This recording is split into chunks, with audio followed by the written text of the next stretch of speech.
Very. How's it going? I'm going to hook up my Bluetooth headset and then go find someplace comfortable.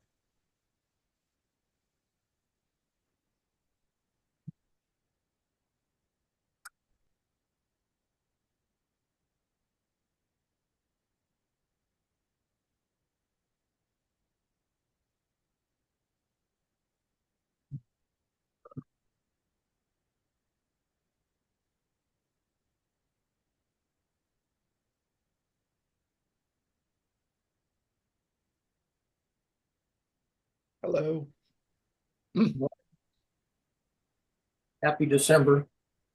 Yes, number one.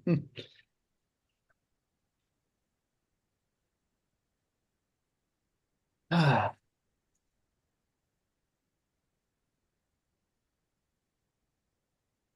The official beginning of winter.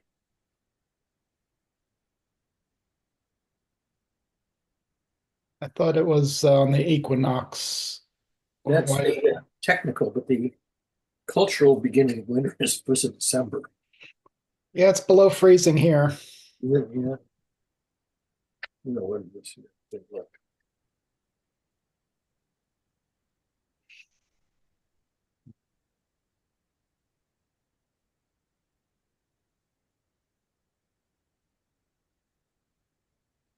So, what do three collaborologists do on the first day of winter? They ask themselves, what do we do today?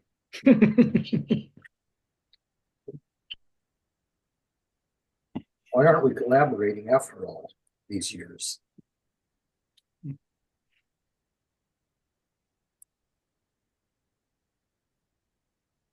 think the answer is it takes more intelligence to collaborate than to compete. Oh, yeah. Um, And we ain't got that much. or is it just motivations or um, yeah, setting up the game so people will. We got Sleepy and Sam. AA Assembly. Assembly. Just being. Now we need a side view. We got a top view, a front view, and a side. We need a side view. Cool. Oh, we can see the picture, the screen. Yeah, that's cool. An infinite regress of the Zoom screens. Let's see if we could crash China.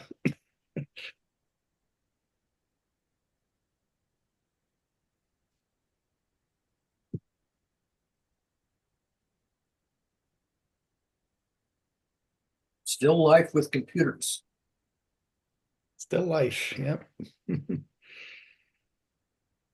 Douglas Hofstadter did experiments with video cameras, looking at video cameras and TVs and turning them sideways and all kinds of stuff. Ish or ish. Yep, it's pretty Rotation. interesting.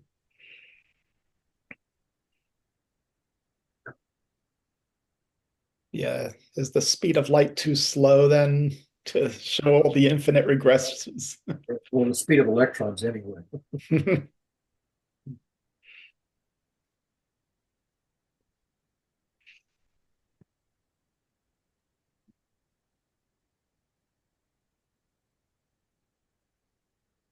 Those cabinets above the counter are the same as mine. Exactly the same color and everything.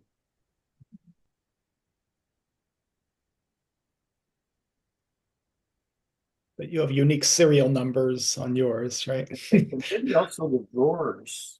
Yeah, I think mine came from Aristocraft. I don't think some of the stuff Hello, Zoom user. would be Josh. JB. Hmm. JB was connected yesterday, but never turned on his camera and never said a word. Yep. Okay, I think I'm set up. Sorry, it took so long. I was going to do another device, but it turned out to have very little juice left. So I think I you've had to got switch to two different devices. I think you've got a bit of reverb going on. I I know. know, I I'm got to going to get rid of this. I'm getting rid of this microphone. And this camera. Okay, we should be good. Good. Now I could go find someplace comfortable. Oh man, I got hardly any sleep last night. Oh no. Why is that? My girlfriend has sleep. I don't know what to call it. She has a lot of nightmares, dreams, night terrors. Night terrors. Yeah. So, yeah, often I'll wake up with an elbow in my face. Hard slam, and sometimes it's a hard kick. Sometimes it's just a real punch with a balled fist. She has to counteract a lot of trauma that has happened in her past. Mm-hmm. And this time it was particularly bad. Typically it's 2 hours from 3 to 5 or 4 to 6. This time it was pretty much all night. Mm-hmm. So apologize if I sound incoherent at times. I didn't get much sleep last night. Anishtana Hayom Hazeh. And that means? Why is today different from any other day? Okay, all right. Yeah, I've had periods where I've been waking up like 2 a.m, and then I finally got it back to a normal like 5 a.m. But for a while it was out of balance, and I don't know if the change in time had anything to do with it. Yeah. For me, it's eating too much food, and I can't sleep at all. I can't get to sleep. Has that subsided? Because Thanksgiving was several days ago. Last night was okay. Last night I managed to sleep pretty much through, but boy, Thursday night and Friday night were no sleep at all to speak of. Well, yeah. Or, waking up all the time. Okay. I thought I would try a suggestion. A lot of people have come and gone, and I think about that from time to time. Maybe not as much as I should. But I am struck by an observation that some people come and say, you're not doing anything. Okay, that has never been the case in my mind. But if people really do feel that way, I was thinking, how could we end each session with a declaration of intent by each of the members to actually execute one action item or whatever you want to call it in the coming week? If any of the conversation from the session has compelled you to think or decide to do something, I think that would be kind of interesting to observe and to record. Now, that's only a suggestion because I think I'm trying to react to this observation that we don't do anything. So in my mind, the things that we do is to lay a foundation of case study for conversation and possible disagreement and mutual exploration and sense making and some issue examination, which to me is a lot of material. There's a lot of material that's been produced now in the last 7+ years. But I do think I want to respond directly to this criticism that I've heard, which is we don't do anything. So has any of the past sessions caused you to say, this week I'm going to do X, Y, Z? And what might X, Y, Z have been? Like, for example, let's take yesterday's conversation. I know, Eric, you were not there, but Barry, you were. And we had Heiner, we had Kayla, we had Josh, we had Stacy. And I know Stacy had a lot to say, and she's planning on doing quite a bit. But I was curious whether that had compelled any of us to do any specific act as a consequence of that conversation. And then at the end of today, I would ask the same question over.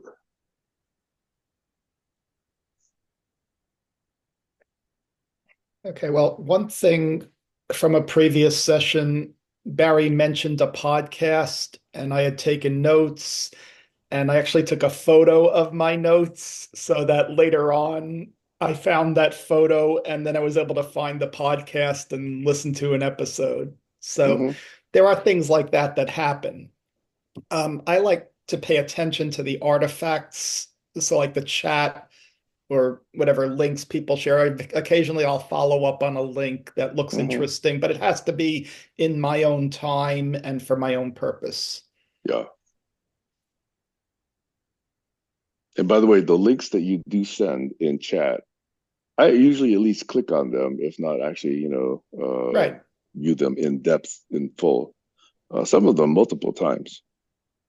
Yeah, so that's coming at a time when something's on my mind that I want to share, and I think there's value in the share. I don't know what the value is, but I think there is value in it. So that's why Hmm. I posted, and some of it's when it comes to me. I don't care. I don't care if anybody ever follows up on it, but it's Hmm. something based on the themes that we've been talking about that I think are Sure. interesting. Now, yeah, like there are aspirational things like learn datomic that are on my mind. It's just getting my motivation and the right block of time to really try it on my own. That's the blocker. And it could be related to like Barry's theories of emotional learning. Like there's emotions getting in the way of me digging in. And it could be just a lot of stress at this time and yeah, like not allowing myself. Like, when do I Hmm. really allow myself to let go and really do something I really enjoy? And I'm starting to do more of that. It's Hmm. tricky, You think you have all these other things that are more important. Plus, you're, from what I can recall, in the middle of a move, either short term or long term, Mhm. but you're Yeah, moving residence. yeah, sure. Yeah. But it's Yep. funny how, like, once things are in that state, waiting for the move to happen, there is a freeing effect where I do find the time, okay, now I can really just enjoy the next 2 hours or so, something really fun. Hmm. Hmm. By the way, on that whole data log datomic issue, for me, it was quite sufficient to actually know that you watched that video and seem somewhat intrigued by data log. I think, that will put a seed in your mind for possible Yeah, future application. It may not yeah. be the very project you're working on now, Mhm. but it could be a future project. Yeah, but I And could see its use for personal things like yeah, doing inventories of stuff or whatever. yeah, Yeah, yeah. yeah, So mhm. thanks for responding on that question. I want to follow up, but Barry, was there anything that came out of yesterday that you said, "Oh, as a result of that conversation, I'm going to do something"? And what is that something, if anything? Things that I know I need to do this week are not related to these sessions. I've got a couple things that I've got to do because I'm on the hook to do them. And I know they're going to take priority over anything we talked about yesterday. Hmm. I know Josh was there also, but he said he was just listening. So, Josh, the question is available to you at any time if you decide to join in. I know that Joshua had mentioned something he wanted me to look at. And I try to remember the name of the thing. And this morning when I woke up, I go, what was the name of the thing that Joshua wanted me to look at? I can't remember the name of it. Was that yesterday? It was like a week or two ago. Yeah. Twice he mentioned something that he thought I should take a look at it. Now, and even though I repeated the name of it at the time, I now can't recall it. And Hmm. this is a feature of growing old is that I can't remember, you know, stuff that I should, once upon a time, I could have remembered. So how do we augment Barry's intellect with No, helping him remember? you just live with the fact that it's degrading. Right. See, like if we had records of everything where you could easily pull up, this is Josh 2 weeks ago. If your mind had that, or a system can get you there. Mhm. And by the way, just for the record, yesterday there were a lot of things that Stacy did suggest. At least one pertained to me, which was she was going to send me a document. It's a document that she had just recently rediscovered from about 2 or 3 years ago, back when PKE was active. Yep. So she mentioned that. Yep. So Zoom user, Josh just sent you what you were Yeah, looking at. stuff about wave functions. Yeah. So look at that. There's collaboration right there, helping Barry augment his The intellect. thing about wave functions is that a lot of people thought that the wave function describes something real as opposed to simply a mathematical shortcut for computing a probability. And I don't get why people have so much difficulty not accepting a mathematical calculation for probability as a mathematical calculation for probability and not something that's really out there. You mean Yes, you find science. a problem when people try to map it to something that's real? Yeah. They think Seems that natural to they me. think that the wave function it describes a real phenomenon that's out there, as opposed to a calculation that has to reside in here in the calculator, and that's just a mathematical technique that's efficient. Yes, you become comfortable with abstractions. A lot of people Yeah. aren't. And that's exactly it. That I've always been ahead of the pack on abstractions, and when I use abstractions, I don't appreciate how useless that is for the great unwashed masses. They just don't get abstractions.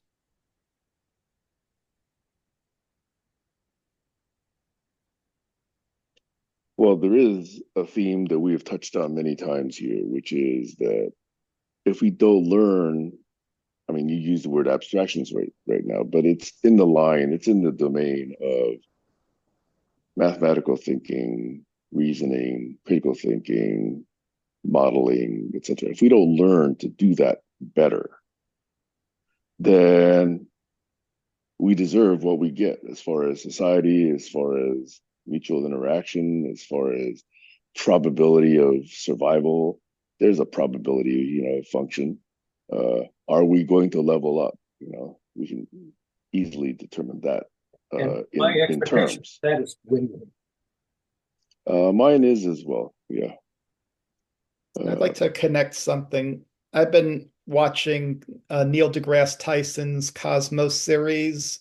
So it's the first time I'm really taking the time to watch it. And what I'm realizing is there's thousands of years where people are stuck until some genius comes up with a new way of thinking about something. So, like, Newton could have been totally in obscurity. He could have lived his life and never done anything in the default, but it was like Halley's the guy who has a comet. He pushed him to document his work.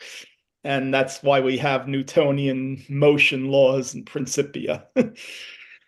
So if that hadn't happened, and there was something that Newton didn't go in depth enough on, and it was Fraunhofer who discovered the spectrum lines 100 years later or so.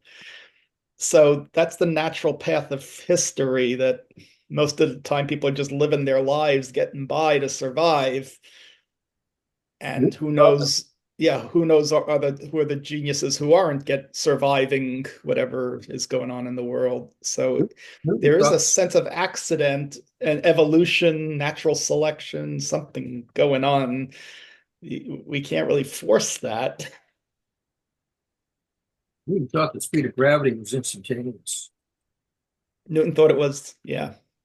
Well, that's a mysterious force. How could something all over the universe have effects on? Here's the thing. Suppose you look at the sun, you point at it, you say, I now, at this moment, see the sun there, when in fact, in reality, it's not there anymore. But Yeah. the direction of the pull of the sun is in the same direction as I'm pointing. The direction vector, of the pull of the sun aligns with the direction of the light from the sun, then the speed of gravity can't be instantaneous. Because if it were, I would be pulling over there and seeing the sun over here. Yeah, and Einstein went up. Figure that out. Well, that's the way we call it the speed of causality. Okay, so Because let we me all- ask, are we in a conversation about science and physics? Or are we in a conversation about how we're designing our conversations? Or are we in a conversation about collaboration?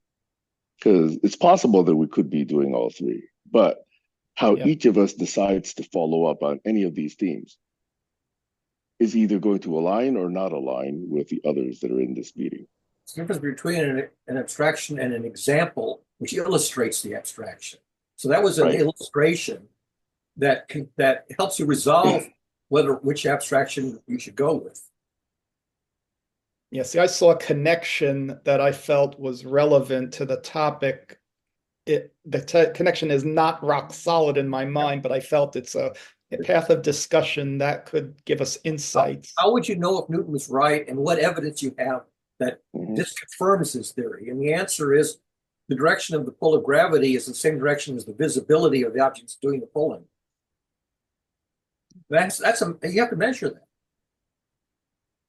Because if we're in a conversation about science, we could talk about whether gravity is a force or not, and whether it has a Model speed. it as a force, but you don't have to. And that's the whole point of Einstein. He says the modeling don't as a know. force But is see, now we're in a conversation about science, right? Yeah. So my question was an abstraction, which was, what topic are we on? What direction did we want to take this conversation? how to get to the ground truth. How to get to a model that doesn't have problems in it. That's a useful model, even though it's not an actual picture, but it's a picture of the mathematics that works. It makes correct predictions. It's fascinating how we each think that the topic is something else. Well, they're related. It's like you assert this, and how can you determine if this assertion is valid or bogus? You have to have some mechanism for affirming or refuting the abstract model. Otherwise, what's the point of an abstraction if you can't test it? This is neurodiversity. We each have different ways of processing where Science we is are. about ruling things out. And how can you rule out a theory, conclusively rule something out? That's important. And most people don't think about science as conclusively ruling out some alternative hypothesis. That's the scientific method. You try to disprove your hypothesis. Yeah. Most people don't get that. Okay. Yeah. I've determined myself an action that I'm going to take this week, in that it would take too long to set up now. But starting next session, I'm going to have 2 sessions going. One of them, whether you like it or not, will be my visage. The other will be a screen share of some display, and I'm going to experiment with various different tools. I'll experiment with tools that hopefully will help us figure out what we have talked about, what we are talking about, where we're kind of digressing, and how those connections between ideas may work. I know some of you have seen before, I like using a tool called Axon for this. Unfortunately, it's no longer being maintained, but the working version of it is still quite fine. And one of my dreams is to rebuild it in the modern stack. So that's something that I would try to play with. So I'm going to try and do that starting next session, because I think we do wander from point to point to point. And we sometimes hit a diversion and then spend a lot of time in that diversion, and then lose track of the overall flow that was maybe 10, 20, 30 minutes prior. You see what Joshua put in the chat? No, I was just still making a statement. Yeah, it's another flow. See, we're all on flowing. We're cats. We're running different directions. Yeah, and that's another criticism, is that we don't have focus, and I'm suggesting this possible follow-up. Actually, it's not possible. I will do it, okay, to see if that can improve our focus. Now, it does mean that we can alter the way this thing gets moderated. And I've heard a lot of requests in the past that we ought to have some tighter moderation. So this is a move towards that suggestion. So I'm going to take those two Okay. directions. So one reason I like this group is this, it's smaller than, say, Jerry's group. So Jerry could have 15 people on at once, and yeah, you hear a lot of some people hog the soapbox for a while. Mhm. So I find that frustrating from personally. Like I prefer a smaller group. I can really focus, and yeah, even little distractions in chat. I could get to it later. Yeah. Mhm. So yeah, so I think now we did once try me doing the brain in a group, and you saw how it can be moderated. But then Yes. what is the difference in the focus of that kind of session versus this free-form session? Yeah, so that's a question. Yeah, like where's your value in doing that kind of focus? Because then people are more preparing to answer specific questions, to share their perspective, which has value if you're looking for a certain objective follow up from the session. And I don't think we ever followed up on any of that. It's out there if we ever want to follow up on it. Mhm. Yeah. So the question is, if we were had a goal of really collaborating, like say writing a book together, that would be a totally different focus where we're really spending the sessions productively, getting ideas captured, evaluating, and moving them around, and yeah, and that would be more Engelbartian because There you go. yeah, he Yeah. wrote lots of books, procedure manuals, whatever he did for his organizational theories. Yeah. Okay. So I'm going to record that. Mhm. And I'm going to note for the record.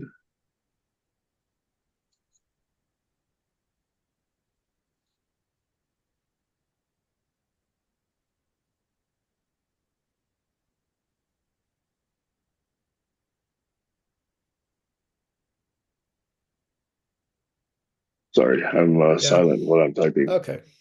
Okay. Yeah. I'll share one other thing that happened recently. A person who was on a lot of Jerry's calls recently passed away.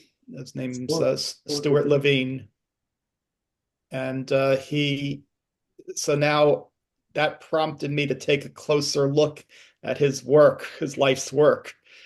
And he did work on collaboration agreements, um, yeah, getting to resolution. So he comes from a lawyer background, but he recovered from being a lawyer and found a life work that made sense to him. Plus, he wrote a whole bunch of poetry, which I find personally meaningful these days. You know what What was Yes, your personal interaction history with him? it was just on the Zoom meetings, never really directly in conversation with him, but listening to how he synthesized other people's sayings on a topic. And now that I go back and look at it, I see little nuggets of wisdom that he threw out there after several people had shared on the topic. Yep. So it's just that really hits home that there's a time limit here of every one of us of how we interact with our fellow humans and what really matters.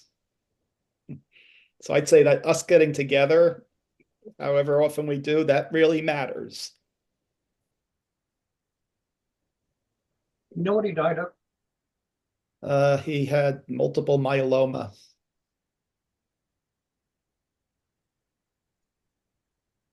What are the symptoms? I don't know the details. It's a type of cancer. I mean, Is that the science, Plasma cell myeloma yeah. develops in bone marrow's plasma cells. Mm. They crowd out healthy cells. Bone pain, weakness, fatigue, weight loss, loss of appetite, frequent infections, unexplained fever, bruising or bleeding more easily, mental fogginess. Ouch. Yeah. But you'd never know it from the way he talked. Yep. So he had that way of, yeah, putting that behind him and giving his best face to the world.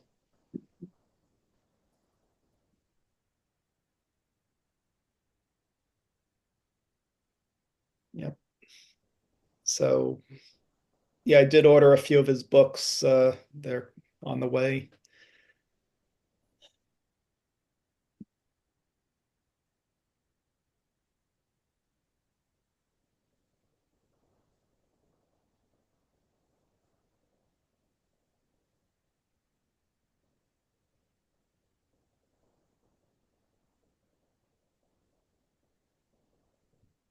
By the way, Eric, for you, one of my other projects is to set up a little Docker setup so I can actually run Windows apps on my Linux machines. That way I can Nice. just be completely free of Windows from now on. Yeah. There's one app I still want, and it's this app that I'm looking for. There you go.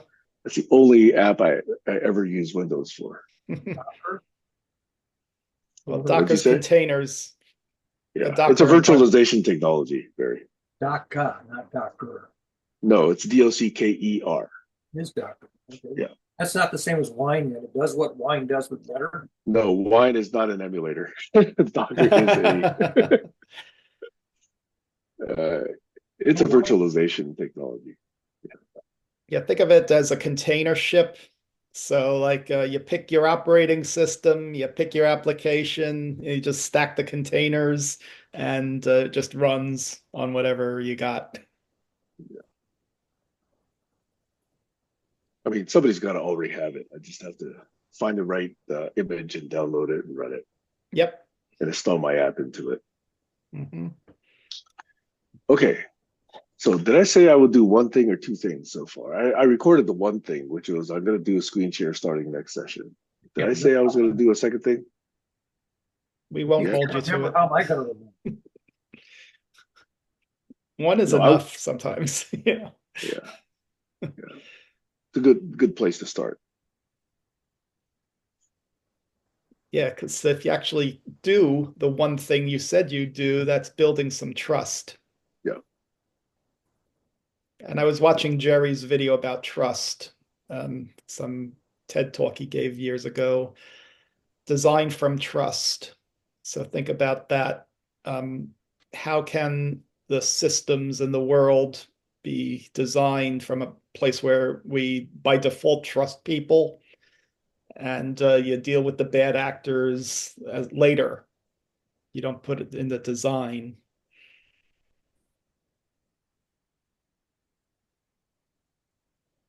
So he points out Lynn Ostrom, the Commons.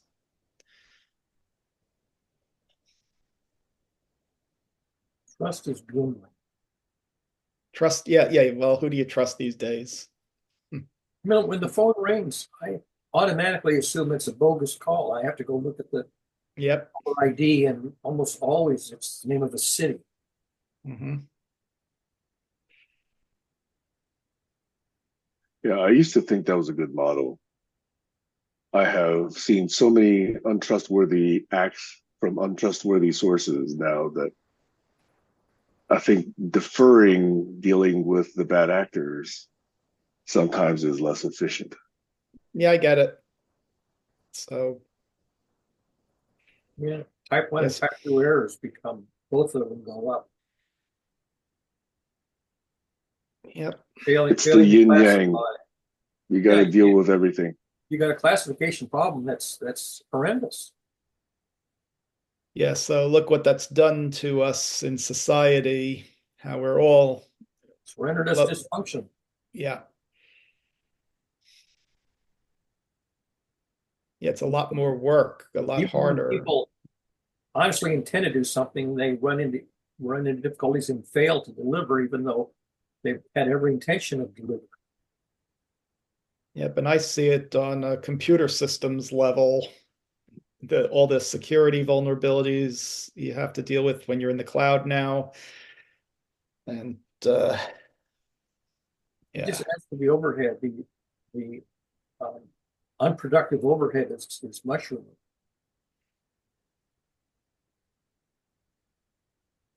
Yeah, when it was all in-house IT on your own hardware, you could trust the operations You group. they have mistakes in it, but they weren't sabotages. Right. But if they leave doors open, then other actors could get through. That's the Well, problem. that's the whole point of being online as opposed to being an isolated island community where Yeah. But when it was on-prem, you had controlled places where you have the portals in and out. Yeah. Yeah, it's changed. So yeah, it's a question, okay, how do I now fit into this world in this new model? the answer is that probably don't fit in. Yeah, that's what I'm seeing. I don't. So I'm gonna build my own little island, some in my mind, work in my own island. I mean, even when I was young, I sort of realized if I wanted something done, I had to do it myself.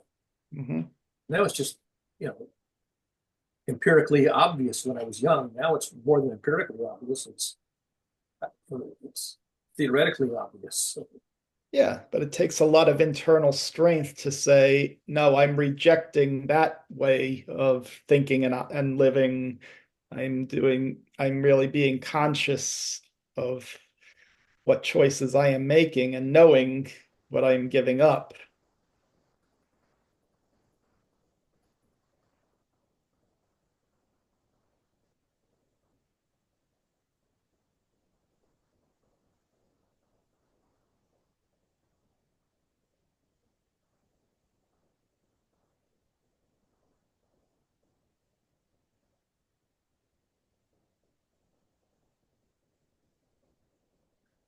This thing that I'm talking about, this little app that was built in 20 years ago, Mhm. it gives me all the ability to lay out, bullets and nodes and color code them and connect them and compute, on the links and to Yep. regroup them or whatever. Nice. It's the download is 8 MB. Cool. Yeah. And one of the videos I sent you was the 50th anniversary of hypertext, that event that was held at Brown University. Mm-hmm. So they resurrected these old mainframe systems, got them working in emulation, and they got an old Mac to do the Iris Intermedia system that they used for their poetry classes. And they talked about what they remembered, how the kids were really engaged in the classes and they were commenting on each other's work, and the teacher prompted them a little, but didn't really have to prompt too much. Mm-hmm. So that kind of learning, that natural curiosity was drawn out. So, I mean, that's something really special when it happens, when people's are really engaged and uh, their creativity comes out. Yeah. It's interesting when individuals hit flow. It's Yep. curious when teams can hit flow. Yep. And I have to remark, I think I've only seen that maybe one time in my life. In your In my experience? career, in my life, yeah. Yeah. I saw one team. Let me just take like maybe 30, 40 Yeah, go seconds for to it. describe it. This is way back when I was running a small project of about 5 or 6 people. The project was called Mentor. It was a project to integrate, fuse was the military intelligence term for it, mapping data, cartographic data, telemetry data, terrain data, forestry data, atmospheric data, ocean data, salinity, pressure, temperature, water flow, what else? Road network. And it was designed to model how certain vehicles, which tried to stay hidden, could move if you knew where it was and you knew its various different characteristics and you knew Right. how it needed to communicate with others that it needed to communicate with, and you knew aspects of its communication technology, you could model where it could do some of those things and where it could not do some of those things. Fascinating. And so you could actually predict, let's say, if you knew where it was there 20 minutes ago, where might it be now? And this speeded up search for these very dangerous objects 30x. In other words, without this technology, you had to just use whatever random search technology you had at the time Yep. and search however you could. But Wow. given the technology that we had, we could actually restrain that to less than 3% of where it otherwise would have been searching. Yep. So I And see that's a a parallel. 30x. Yeah, that's AI prompt engineering now. It's similar concept. Right? Yeah. So anyway, that was a project with 5 or 6 people, not because of the project, but that was a project where all of us were so in tune and we're so Mhm. close in communication. And we'll say, Yes. okay, you got that working? Well, I got this working. And okay, so let's test it on this and let's get that data and let's, put it on that machine. And it was just, we didn't write many specs, okay? Mhm. But we were just working in flow. Now, would you say that's agile as intended, originally intended, or I would sort call of? it agile. Yes, that was Yeah. one of our agile projects, and Hmm. it applied pretty much all the useful principles of agile. And oh, Right. by the way, one of agile's principles is don't use one of our principles if it's not useful to you. Nice. Yep. Yeah. So yeah, it was a nice sized team. We operated in a very quick. We call them iterations, but agile used the Sure. word sprints. Doesn't Um, matter. yeah. Yeah. And oh, by the way, each of us actually there were Xerox, Dolphin, and Dandelion machines, and there were Symbolics 3600 Lisp machines.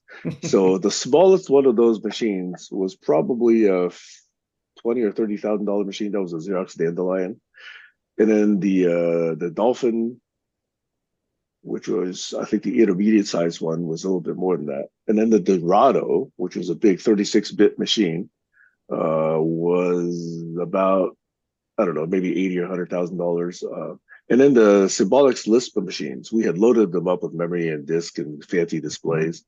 Each of them was about $200,000. Hmm.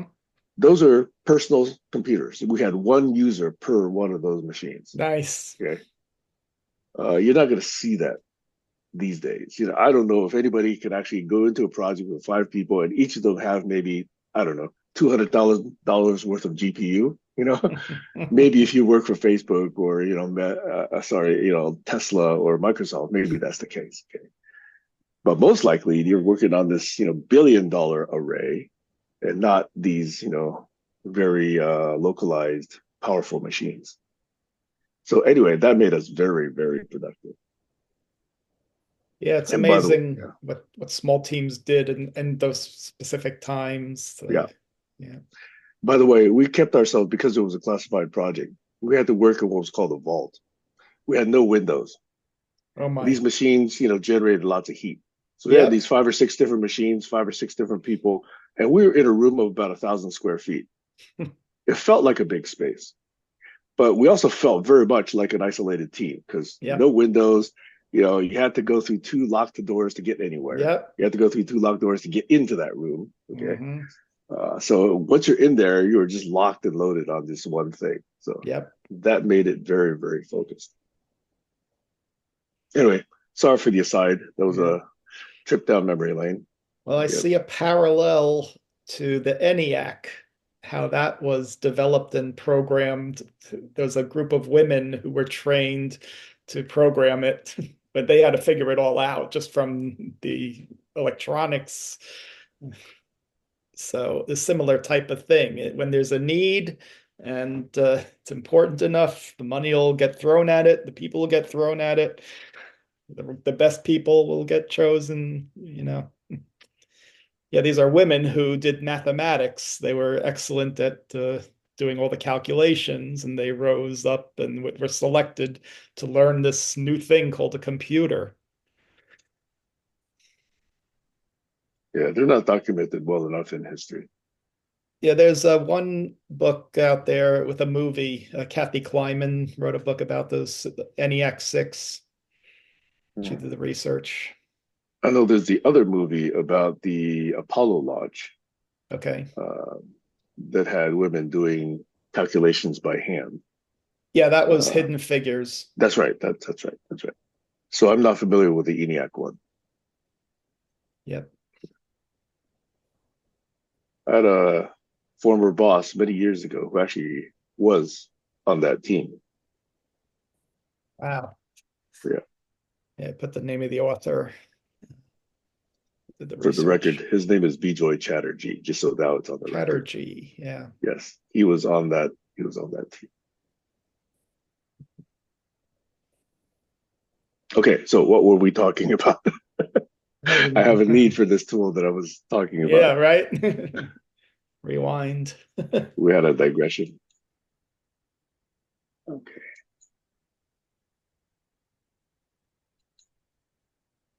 Yeah, it is a form of sense making that we're doing, trying to bring our past experience to what's going on these days.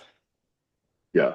I mean, every time there's a criticism, I try and consider it, not because I take it personally, but I want to figure out what it is that I think of value that is happening here that other people do not see that's of value that's happening here. So every once in a while, I try to figure out how we can overcome that gap. Well, say somebody 100 years from now listens to this call. They'll say, these old fogies, what were they thinking? No, but maybe there's some little nuggets of wisdom that were forgotten in the 100 years that maybe we'd remind them of. Who knows? Yeah. Just a whole lot of chatter. Gee. Chatterjee, yeah.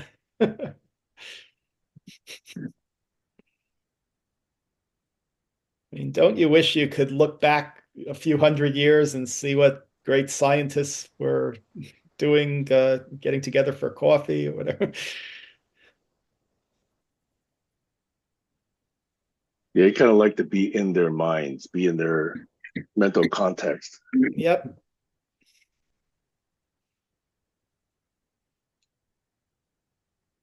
Oh, I have to emulate an earlier version of Windows in order to install this.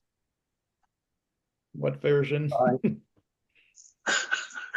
I think the last version was 2012. I could be off by a digit. It could be 2002 or 2012. That might Maybe be this stuff. Maybe 2010, 2008. Do you need a server or a I'll have to figure this out. Mhm. It used to be you could in a .exe figure out and tell the operating system, hey, pretend you're 3.2 or pretend you're 95 or pretend you're Windows 7 or Yeah, whatever. compatibility mode. Yeah, I don't see that now. It's gotten hidden. Or maybe I don't spend enough time in Windows now that I don't know where it is. Yeah, I only spend time in Windows when I drag myself kicking and screaming into Windows. Yeah, okay, I'll do that some other time. Run 11. Yeah, Windows has been forced down our throats. 11 has been forced down our throats now. That's the only option. I got nothing that will run 11. Nothing. Yeah, it's getting forced down my company's throat next year. Yep. Yeah. I can't believe how long we supported IE. Oh, God. What a painful, painful cost of virtually zero value. Mhm. I mean, I think it was a mistake to keep companies as customers if they said we're staying on IE. I can't understand that. Internet Explorer. Oh,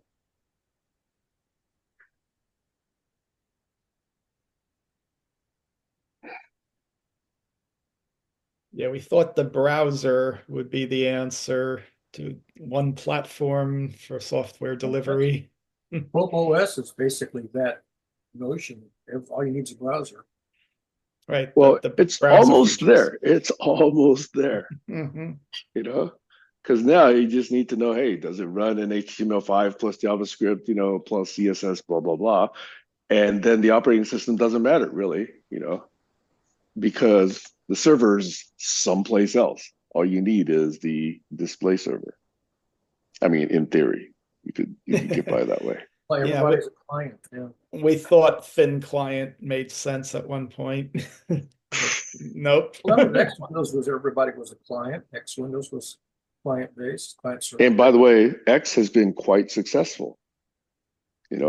That's been the display technology for Linux for so long now. But you guys know what the next usurper is that's going to shove X by the wayside? Yeah. It's a new display protocol called Wayland, Wayland. And I spent much of the last 2 months, figuring out what Wayland is, what it does, why it's cleaner, where it stands with adoption. It's almost there. It's not quite there yet, but they've been working on it for quite a while because obviously display technology and display servers is very complex. But it's almost there. Is that one of the Linux options, Wayland? Yes, it's one of the display manager options. Yeah, actually, it's not a display. It's technically a compositor. Okay, so it's a compositor slash a rendering server, and then various different utilities added to it create a desktop environment. And the window management side of things is part of it. So do you think it would be good like for video editing or high-end? In fact, animations is one of the true advantages. Animations are much more efficient in Wayland as opposed to X. It eliminates a layer in that X server technology stack. Yep. So that makes things much more efficient. Yeah. Yeah, it'd be good to see like a challenge to Apple, their video platforms. Yeah, I think it's interesting. I don't know. Apple made some really nice moves with M1, M2, M3, M4, but we expected at that time then Intel and AMD to just fall by the wayside. They've been keeping up. Mm-hmm. So it's interesting. I don't know because it's very expensive. IBM went, PowerPC, right, to try and maintain their own architecture for a while. Eventually, they gave up. So I don't know how long Apple's going to make this work. But they're using a quote unquote tried and proven ARM architecture. So maybe that's the advantage.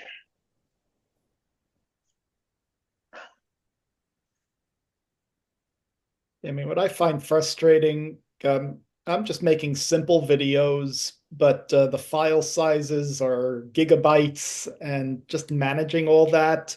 And then to back it up and free space before I make my next video, it's just a pain. Yep. And I don't need such high resolution detail or whatever. Yeah, I mean, I've been wrestling that, for GCC videos since 2017. Mm-hmm. Do 2 hours of 3 or 4 people. That's a gig right there.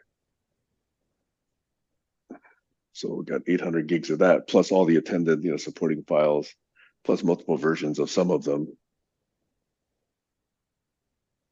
Yep. So yeah, there's like a terabyte plus of all these videos already, which is taking up my Google Drive space. I know Josh is about to speak, but I've heard this. Yes. Okay. I just get a bunch of SD cards and back them up. Yeah, I mean, literally, I bought a USB 3 4 terabyte drive. It's all SSD. And I think it only cost me like $150. So very fast. Yep. Now my problem is I got to find it. I don't know where it is. Exactly. With the cloud, at least you can find it from almost anywhere. But now I got to figure out, let's see, where did I put it? So you make a database of where you put things. In the cloud. Yeah, right. Yeah. And then I'll back it up by sending you, a copy of it. Right. Tell me where my USB drive is. But then you need constant surveillance so AI can figure out where you left something. In fact, you need the electronic equivalent of an Apple tag. Yep. Here's my doc. Put an E tag on it. Okay, tell me where you are. In fact, actually, that's interesting because that's content addressable memory, Hmm. right? Which used to be a big thing. Now, all we derive from it, I think, right now are just hashes. Yeah. See, the pendulum keeps swinging back and forth, and uh, Well, you mentioned just thin clients, right? yeah, Which yeah, I thought, God, what a stupid technology, because within 2 years, all of that became obsolete. yep. Because the speed of hardware improvement is just so great. But now I've heard this, just encountered this past week. You know how the young folk these days use this term thick as THICC? Have you heard that term? No, I haven't. Go ahead. Like, in other words, they talk about each other being thick, and thick is beautiful. Okay, so that's kind of a push against the whole modern culture of you got to be rail thin, you got to be 95 pounds, 5'3", etc. And so there's a movement. It's called thick, THICC. Well, I only mention this because I have kids that went through some of this new generation speak, but now they're using that term for thick clients. And what is that? Okay, my understanding of it is I discovered these NUCs. I think Barry was one of the first people I told about these NUCs, these NUCs that Intel announced probably 3 or 4 years ago. It was called the new unit of computing. It was a 4 by 4 by 2 inch box, Right. very small. But into it, you could put, in fact, I did. The very first one I ordered 3 or 4 years ago, 64 gigs of RAM, 2 terabytes of SSD. It has an i7 with either 8 or 16 cores. Um, very, very tiny. So I can just take it anywhere. So in fact, for the last several years, traveling remotely, not only do I carry a laptop, but I carry my NUC. Hmm. So I could plug it into the office, in Sunnyvale, and all you Hmm. need is an HDMI drive and a keyboard, and you're in Yep. business. Well, plus a mouse. Okay. Yeah, sure. So it's essentially a keyboard without all the I/O. So that was the new unit of computing that Intel introduced to the world. And now you got, I don't know, dozens of companies building these small form factor machines. Yep. And in fact, there's no standard now. 4 by 4 by 2 was the first instance, but now they've gotten slightly bigger. Some of them are thinner. You can hang these on the back of a TV. Hmm. So basically, they're almost invisible. Right. And yet there's more computing there than, I don't know, thousands of Apollo computers Sure. or millions of Apollo computers. Yeah. Anyway, I thought this term thick client was is a play on thin client, but it's also a play on the modern cultural, thick is beautiful kind of theme for me. Yeah, I mean, the more you can do closest to the CPU, it makes sense. You get the performance, but yeah, it's really an architectural decision of how your application is working. Does it need the power close to the CPU, or is the network latency enough to get by? But do people think this way anymore? I used to think this whole remote uh, big data technology, like, BI in the cloud, I thought that's never going to succeed. Those data sets are too big. Well, it Yep. turns out people are willing to live with the latency of transferring big data sets. Okay. I was always surprised. That's why you got these companies that do this virtual table databases. What is that? Tableau. Yeah, Tableau. You know them. sure. Wildly successful.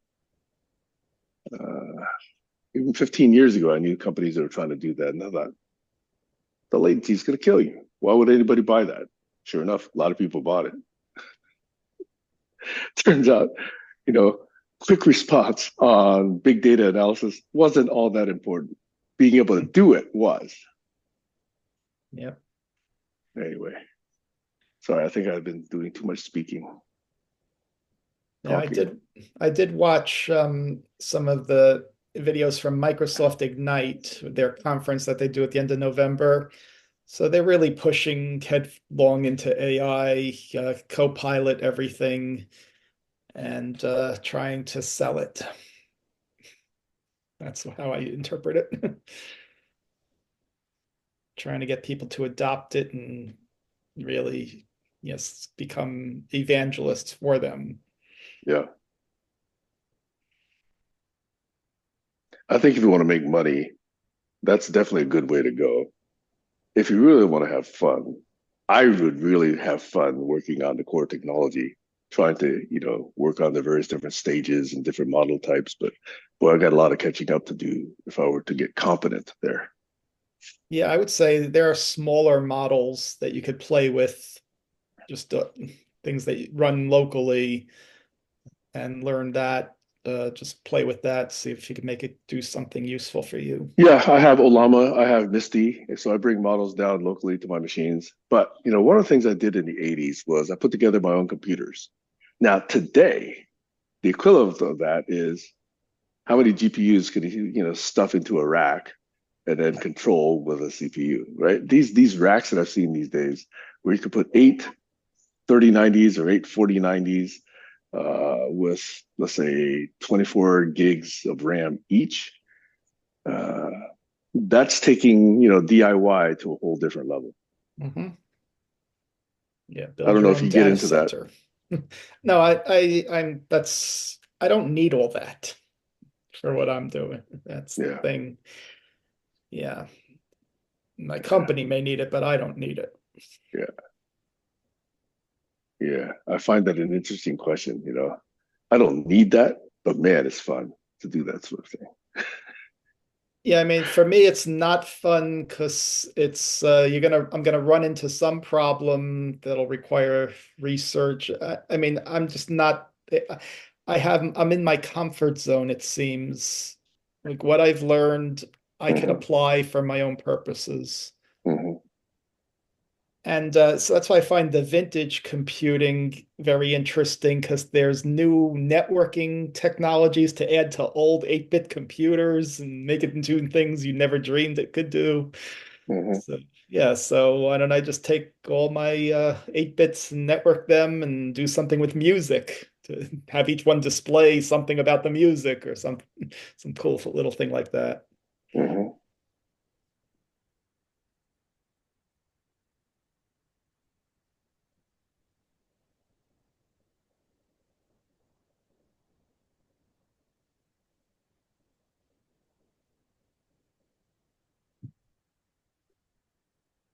And it's essentially like plugging Raspberry Pis onto the back of these things and talking serial protocol.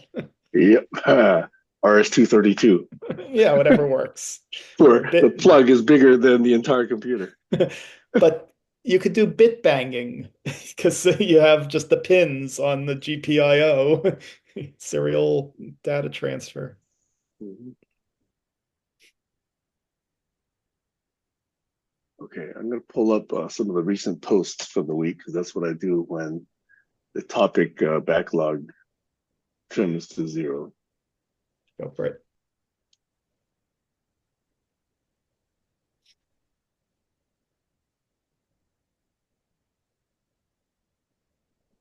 There is that post we discussed briefly yesterday regarding the multiple different kinds of intelligences. And I did ask a question. I don't think I got an answer from you, Barry, although you did answer obliquely uh, with a reference to either the ninth or 10th. But I was asking, so of all of these, where does systems thinking, mathematical thinking, model-based reasoning fall? I got an answer from somebody. Harry Vanderveld answered me. I The remember. ninth intelligence. I wrote a blog on it.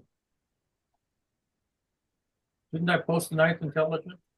Yes, he did. That's my answer. It's the ninth intelligence. No, Which you called it existential, though. that's what Gardner called it. Yeah, but I'm describing something different. So I don't think that was why I took that as an answer. I mean, I can see how you see that is a response. Just a synonym. He didn't like the names that people were proposing, which was like spiritual intelligence or religious intelligence or theological intelligence. So he called it existential intelligence. But it's the same thing. It's just another name for it. He just didn't want to use a word that already had a prior meaning in theology. Well, it does have a prior meaning in philosophy, which is not completely what I was asking. It's about sustainability. No, my question was not about sustainability. My question was about systems thinking, critical reasoning, model-based reasoning, mathematical reasoning. Where do you think all that of stuff that. originated? What do you think the first users of that kind of thinking were using it for? Yeah, but you can use that argument on everything, Barry.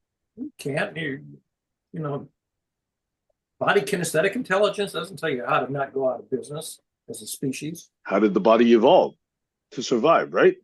Come on, Barry. Maybe I'm being a little bit You're not ornery going to do right now. acrobatics to survive. I don't do acrobatics, and I haven't. Even how did the eye evolve? Think about all the animals. If there was this photosensitive advantage to staying alive. Yep.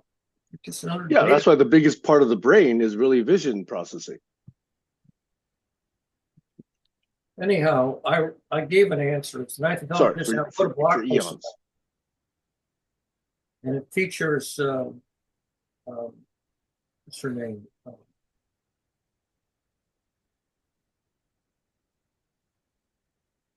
Forget it. My memory is just not functioning today.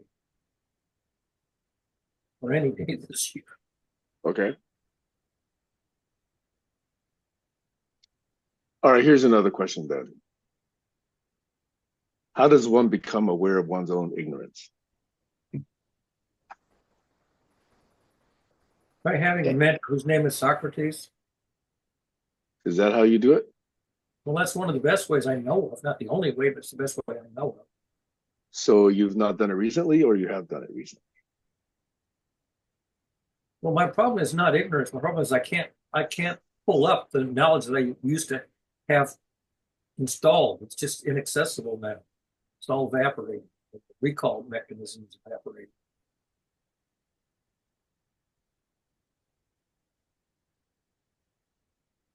So not being able to recall something, I don't consider ignorance. But it's functionally equivalent because I can't use it because I can't pull it back up again. No, but you know it's there and you're looking for it. There's a different kind of ignorance where one is not aware that one does not know. One is not aware of the need for it, and one has no interest in acquiring that missing knowledge. And in fact, willfully so. So that's a very different kind of ignorance as well. But functionally, you just can't. I can't pull up, even though I once owned a function. I don't have access to it. It's like your NUC or whatever it was that you lost. You know that you own it, but you can't find it, so you can't use it anyway. At least you think it's still around the house. You don't know where you parked it. Yeah, could you defragment your brain and get things organized better? Yes, one should do that all. In fact, arguably, one is doing that every night as one sleeps. Yeah. Okay, so if you don't get enough sleep, you're fragmented. Yeah, that's what people have claimed for many decades before I finally appreciated it. So you've acquired that intelligence. A small part of it. Right. You're aware, but it's like a consciously incompetent. Right. So I was aware of it. I wasn't appreciating it nearly as much, but now I'm actually trying to leverage it more. Mm-hmm. Yeah, because don't you get good ideas early in the morning when you wake up? Doesn't something just pop in your mind sometimes? It used to. We don't anymore. Mm-hmm. Yeah. And in the shower, mm-hmm. and on the toilet. Yep. And driving or walking in the woods. Yeah. So you got to capture every one of those. So it's just talking into something. Yeah. Make sense of it later. But my problem is I don't take the time to go back and review it. I'll just store it all You probably, as I do, have dozens, if not hundreds of those little Yeah, snippets, and hundreds. now we don't know where they are and where to look for it. Yeah, like I have a period of recent ones. I got memory sticks of old ones. Yeah, but I'm realizing the process of doing that, it prepares my mind for what I need to do that day. So like getting all this stuff off of my mind, then I'll know exactly how to phrase an email or whatever I need to do. You're still writing your own emails? Yeah. You're not letting AI do it? I refuse to. I don't The other trust question it. is, I am not trusting of AI yet, you know. I've lost that. I'm not there yet. you can always correct it, but you can Yeah, I actually mean, let it try. I get frustrated when it tries to just complete my sentences. Even that, I'm used to the old computers where you typed every character and it came out the way you typed it. And you double space before another Yeah, sentence. yes, yes. I used a Smith Corona typewriter in high school. Yeah. I've learned to not double space now after a Uh-huh. period. Yep. And then the next question, which is even more extreme, you still write emails? Apparently, that's how one segment of society still operates. I mean, my Yeah. nephews won't read my emails. They're on text or whatever, phone, whatever. Or Twitch or Discord or Yeah, I some can't other keep platform like track. that. I can't keep up with them anymore. Yeah. Yeah. I mean, as soon as I got to my last company, I tried basically socializing the notion email is evil. I hate having multiple copies of things, especially documents, attachments, Yeah. spreadsheets, Word docs.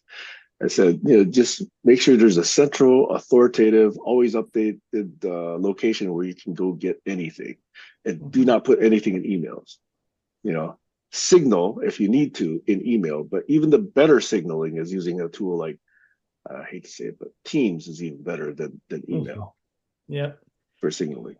Yeah, Microsoft is really trying to get people to stop attaching things. So they're really hinting, hey, link to it instead. But the problem is when I use that, then it becomes a permissions issue. There Somebody you go. tries to read it, you need to give them permission to read it or There you whatever. go. But see, that's always the problem. Yep. In fact, this whole send a link notion, this is Doug's notion way back in the 60s, Hmm. when he was doing NLS and OHS. Sure.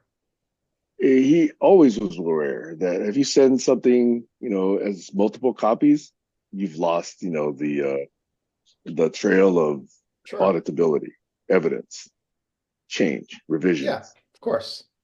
And it took me years to get the company to understand that. Yeah, well, he made email a first-class citizen so That's that right. you could always go back and see the history. That's right. That's right. So that was a very quick conversation with Doug, and some people still don't even get that point. And I still see, attachments and emails going out, every day, and I still think, man, people still don't get it. See, I'm fine as long as you can have a transclusion, something that links your version that your PDF or whatever to a point in time of the original document. Serial numbers.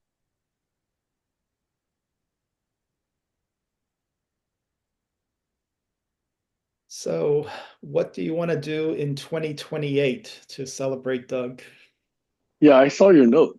That's actually quite good. I'm ratcheting down my ambitions. I used Yep. to think, teams of us could actually build whole new utilities for the next get together.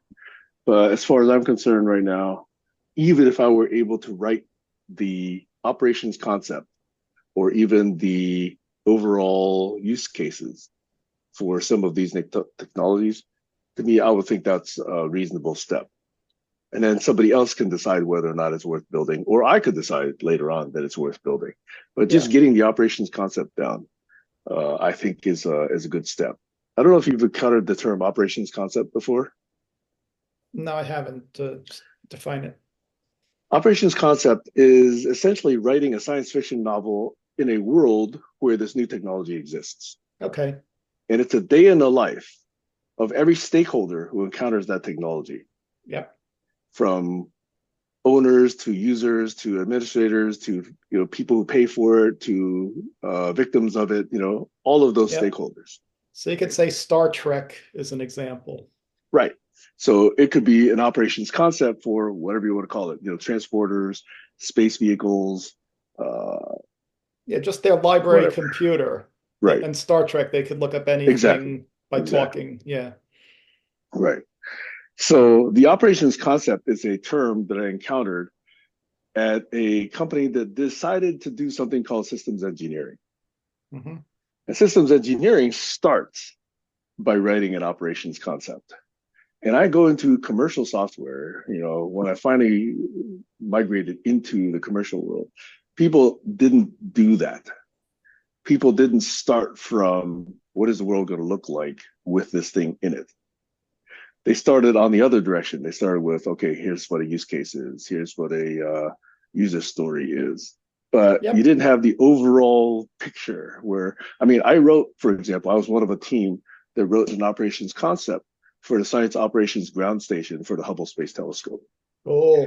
So that was an operations concept where you had to take a look at, the resolution of the sensors, how many there were, how long it took to focus, and then the transmission bandwidth, and then how much data there was, and how much had to get stored, and how it had to be shipped from Goddard Space Center down to Houston, down to, any other NASA base, et cetera, et cetera. So you have to think about all of that. Yeah, the details, the Right. way it all comes together, it's fascinating. Right. And if you only talk about certain user stories or use cases, that big picture doesn't emerge.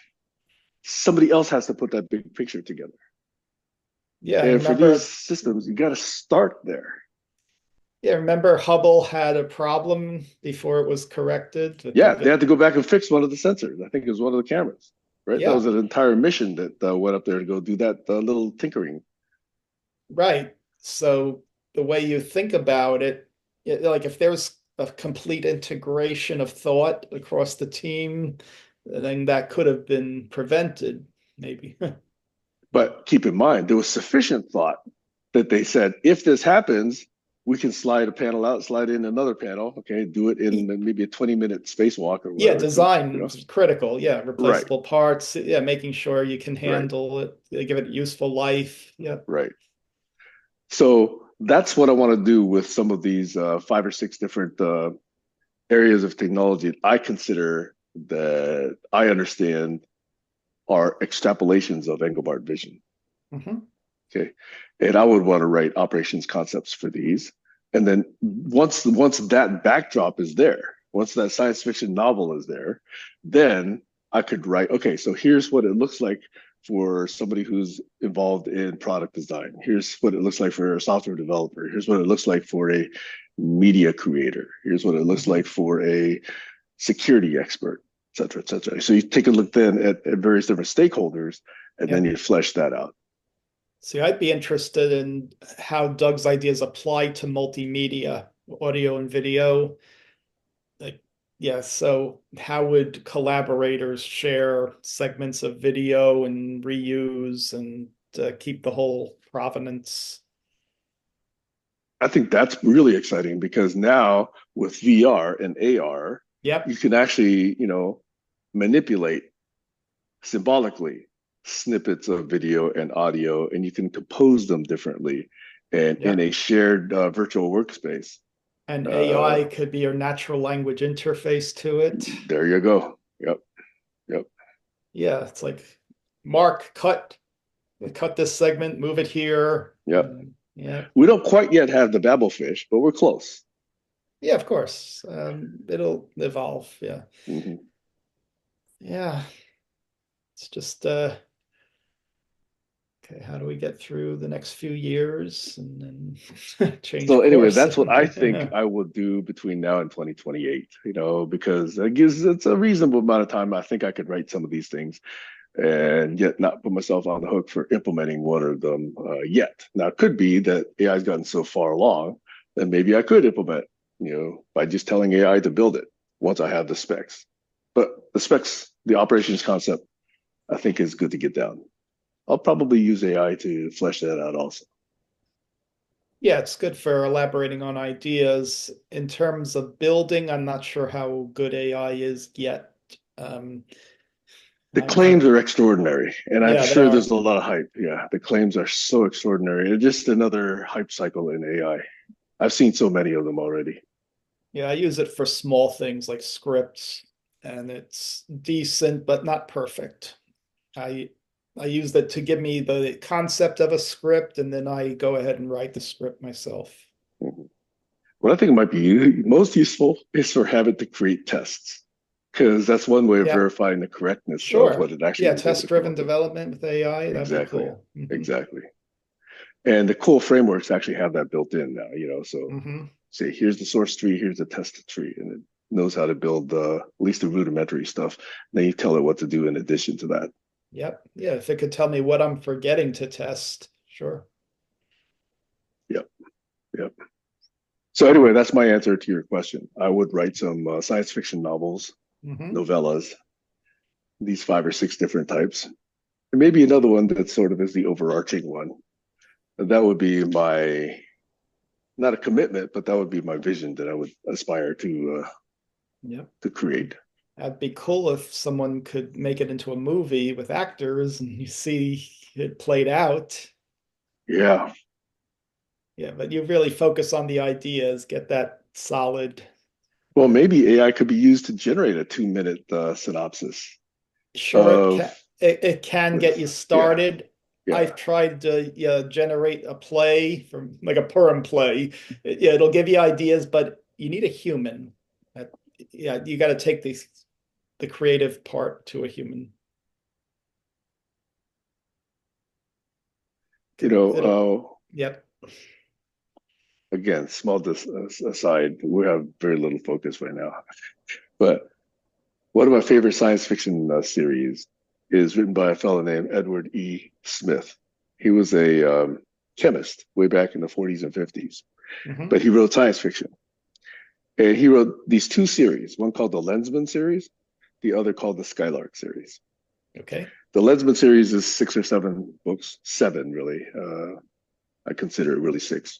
And then the Skylark series is 4 books. And I've read them probably multiple times. Probably every decade of my life, I go back and reread them. They're so fun. They're just a lot of fun. Cool. And I thought, wouldn't it be cool? Because a lot of stuff has been made into movies, but Hollywood hasn't discovered this guy. So I said, initially 3 or 4 years ago, I said, what if we crowdsource a number of fans that would actually together write a screenplay for either one or the entire series of books? And I didn't get very far with that. But now it's possible to work with AI to say, okay, let's take this chapter and let's split it into 5 scenes, and let's write that, and then go on to the next one. That I think is a fascinating thought experiment. Well, there's a lot of fan fiction. So if there's really good stories, the fans will extend them. Yep. Yeah, if they're really good characters. So example with the Firefly series, it had a limited run on TV, but it became a cult classic and people loved it. Yeah, my son watched it. I couldn't quite appreciate it the way my son appreciated it. Right. It looked too much just like a Western to me. It is a Western. So if you're a kid who hasn't grown up with traditional Westerns, it's exciting. That's the thing. The themes are Western themes, but if you haven't been exposed to it before, you like it. It's an outlet for you. With you're seeing the high tech. You're seeing little elements like the merger of US and China in everything. Yeah. Yep. Cute little things like that. As I talk to you, Eric, I think I'm probably going to recede more and more into my own little cubbyhole. Okay. And use that as an escape from the real world, which appears less and less tasteful to me, more and more distasteful to me. Yeah, until the nukes start flying. I don't know. Right. Yeah, I think everybody's getting scared. I think that's the news these days, just scare everybody to pieces. And Well, it's also fed by the media, and that's also obviously the billionaires and trillionaires. yeah, They know that a engagement. population in fear is easily Mhm. controllable, Yep, easily manipulable, yep. and that's what they've created. Yeah, they'll sell you bomb shelters now. You Good can luck with always that. sell based on fear, uncertainty, and doubt, right? That's the Yep, old FUD. age-old Mhm. wisdom, quote Yep, wisdom. The yep. other age-old wisdom, which is a farce, is if you're not growing, you're dying. Ah, God, I hated that. Yeah. Literally from the words of somebody that claimed to be from Harvard. Welcome to Fud Ruckus. Yeah. But Yeah. And if you like, I'll cite that person's name too. Just throw him under the bus. Okay, I will. I think his name was C.K. Prahalad. He was a consultant to TRW where I was working at the time. And I was in some management training course, and they had him come in. And he was saying something like, if you're not growing, you're dying. And the company had been doing quite well. We've been sustaining like $300 million worth of business for several years. So it wasn't like 30% growth, but it was reasonable and it was healthy and it was manageable growth. And he said, well, if you're not growing, you're dying. And where if I extrapolate that, and obviously it's a stupid thing to extrapolate, but mathematicians do that. They say, well, that's not sustainable. So you got to have, a different model of success. And I wasn't even able to have that conversation with him. They didn't even want to hear that question. Well, look where that got us. Yeah, I still remember that very moment. we'll just model it as the game of life. So you see the colonies grow and then die, and maybe a glider comes off and starts something somewhere else. There's a fellow who does a lot of YouTube videos. Dylan, what's his last name? Dylan Beatty. Have you heard of this guy? No, I haven't. Amazingly creative guy. I got to find the video because he plays guitar. Mhm. He's done videos on systems design and programming. But he had one that discussed elements of ideas, and he used the game of life to illustrate it. Cool. Yep. I got to find that video for you. Oh, thanks. Yeah, no urgency. Barry, I think you would appreciate that as well. It's quite Yes. long, though. It's probably 45 minutes or longer. That's short. I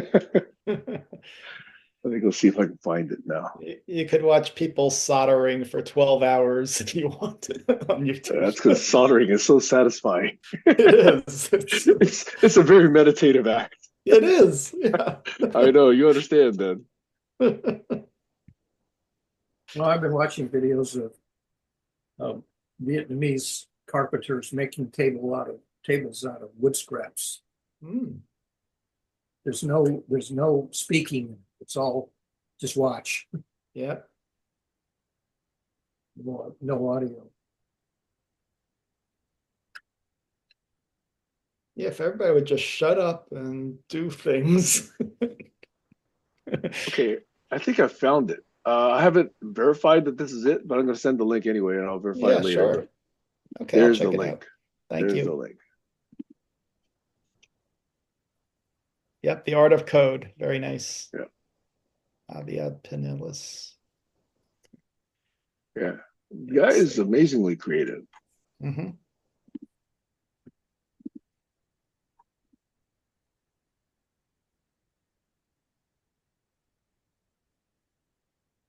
That one only has 441 views.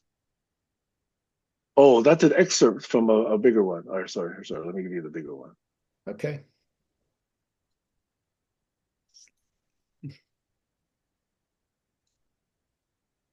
Okay, I might have gotten it. Anyway, I know that I watched something that was much longer than the first 5-minute video that I just sent. Mm-hmm. So this one looks like it's 50 minutes. Okay, cool. This is a model based on what's called Yeah, the go-to conference.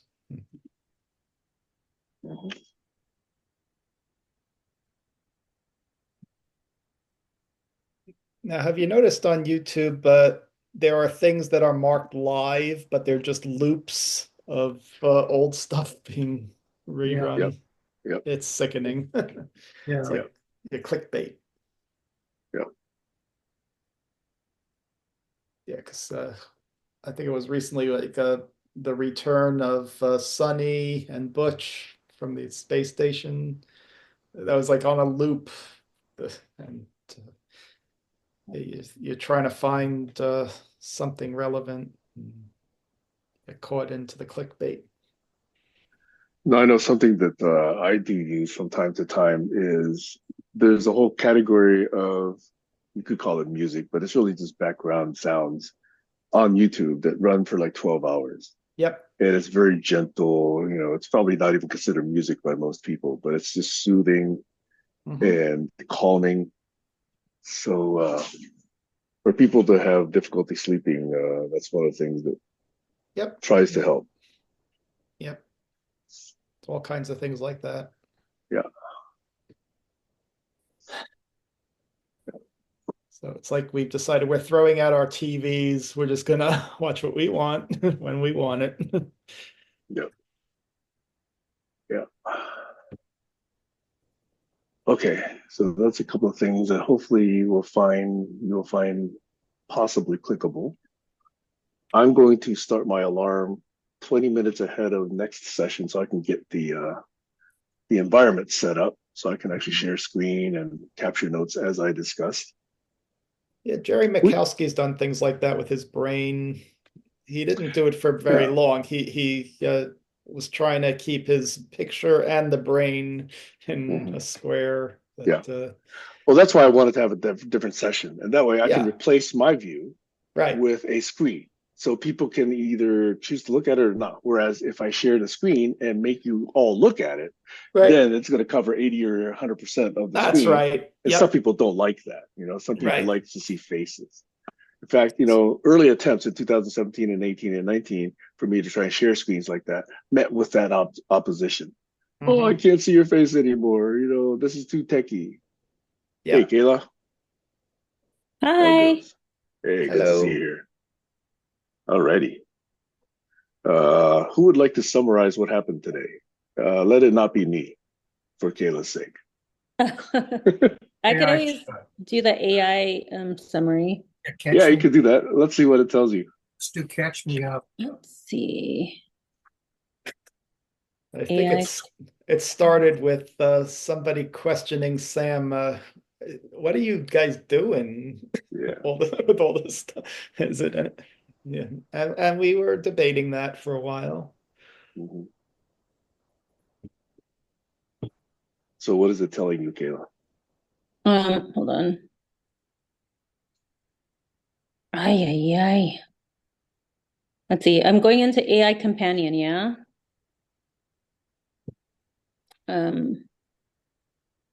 AI Companion? I think that's it. Yeah, the AI Companion catch me up. Meeting summary? Yeah. Yep, that's a good place to start. All right. AI Companion features of enablements, meaning below you can see the content accessed by the features, blah, blah, blah, blah. Meeting summary, transcript. Oh, I can't get it. One of the buttons should be catch me up, as Barry's been saying. Or you could also ask what topics have been discussed. Just ask it something. Just say, what did these guys talk about today? I can't believe you guys are older than me and know more about technology. I'm feeling quite inadequate right now. Okay. Yeah, it doesn't give me that option for catch me up. Okay, so you don't have to use their main options. Like, for example, I just typed in what are the main topics today, and it gives me 9 bullets of what was talked about. An AI companion? Yes. In fact, I'll put that into the chat. Well, when I am like pressing on it or trying to touch it, it won't give it to me. So here's what the AI companion told Okay. me when I said, "What did we talk about today?" So do you see a bulleted list of 9 or 10 items? Yeah. 9 items to be exact. Yeah. How changes in media influence social media and communication methods. Okay, cool. Yay. Okay. Nothing new. You guys talk about this often. Yeah, but it doesn't tell you the specific details, which I think is probably the next thing you could ask it to give you if any of these were interesting to you, because you could then say, "Oh, well, what about storytelling was mentioned?" Okay, Yeah. so you don't have to live with just that first response. So a good question is, what is the value of a human going through listening and distilling this instead of an AI? Is there still value? A human transcript or human summarizer? Or is Um, yeah, are you that's a good. asking me? Are you No, no, I'm asking? just asking the group. Like, yeah, sure, AI now gives us all this stuff and it's semi-accurate. It'll get you a certain amount of the way there, but is there I still value with I feel human like just the humans would be a little bit more inaccurate and based on like their individual point of view. Yes, it is, right. Kind of So like what Sam said yesterday when he was talking to Stacy. Um, I just popped in like I normally do, late, like I normally am. And Stacy asked him to summarize what they were talking about the first 15 minutes. And Sam had mentioned something about men. mhm. Said men weren't good listeners, right? Something to that effect. And Well, Stacy, obviously. Yeah. yeah. Wait, what did And you then say? Stacy said, no, I wasn't saying that. I was talking about like masculine energy. I was being So tongue in cheek. yes. So as far as your question is, as for So humans, I think humans are very inaccurate. As I am summarizing right now, there's lots of inaccuracies in my summary. see, whatever women say, it gets filtered by the men's brain, so it's totally distorted. Isn't it sad that we're laughing at it, but it's Yeah. unfortunately true. I mean, there's a uh, biological reason why it's evolved this way, and it's amazing what women are able to do to pay attention to kids running around. Well, yeah. so what is the biological reason Um, yeah, that men there really is a biological difference in the brains and um, but I know that I feel that it has a lot more to do with culturally the roles of childbearing and raising children. But I know that there's been psychology studies that show differences. It just, but I'm going back to like when I was taking psychology in the 90s in college, the research from the 80s. I don't know what's happened since then. Hmm. What's happened since then is many of us have gotten dumber or have not reached that same level of education. Mhm. I sound like a broken record. Yeah, that was like my theme this week. Why are people dumb? Actually, are you young enough to not know what a broken record is? I know the broken records are coming back anyway. Mhm. Are they? Oh, I saw an interesting, I don't know if it's true or not, but the way I read it was the sales of CDs and LPs, basically playable media, is again exceeding the ticket sales in theaters, which I didn't even think that even asked that question ever before, but somebody thought this was a significant turning point. That's excluding streaming Just Yeah, if you physical. include streaming, it's got to be orders of magnitude above that. So I would think. I don't really know. I just saw this statistic and I thought, okay. It occupied about half a second of my attention.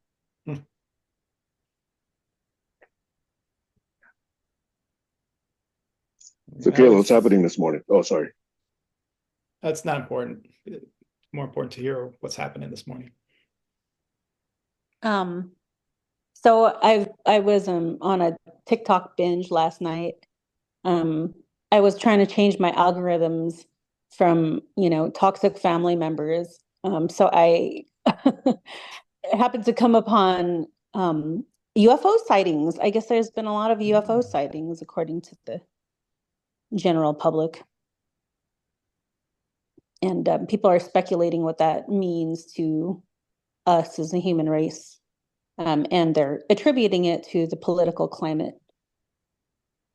that something's happening since we, I mean, who knows? Maybe it's not just the United States or centered around the United States, but there's lots of UFO sightings, and again, they're attributing it to what's happening in politics. So my first question would be, are they truly verified sightings, or have people been drinking too much? I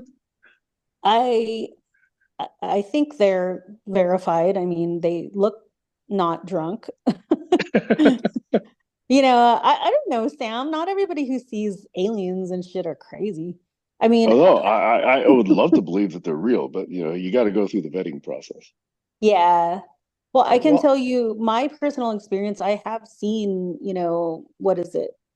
UAF or unidentified. Yeah. Aerial phenomenon. Yeah. I've seen it. It's not I knew it wasn't a comet. And it happened so fast that I didn't have a chance. One of them was when I was a teenager. I didn't have a phone to whip out.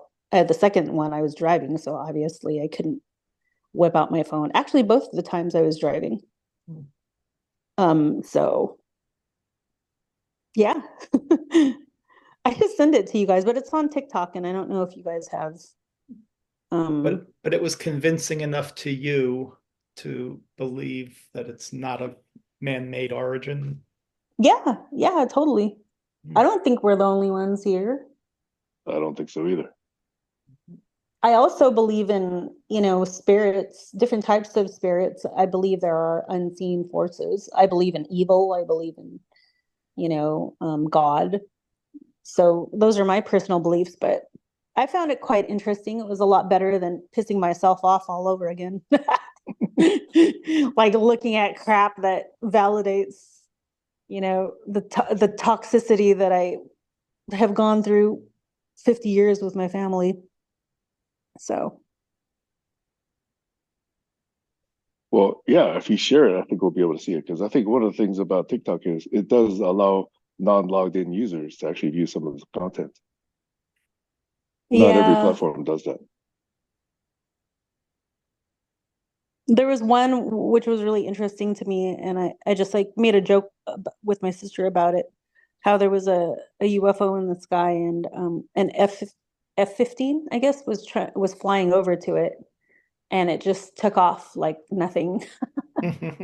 I said, I need to do that when I'm at a family party. If there's danger impending, you just know you're the more intelligent species. So you just later. Or just slip into another dimension so no one can see you. Exactly. Silently and without any visible means of propulsion. Exactly. Effortlessly. That's right. There's the dumbass coming. Okay, bye. Yeah, most parties, I think I was the dumbass.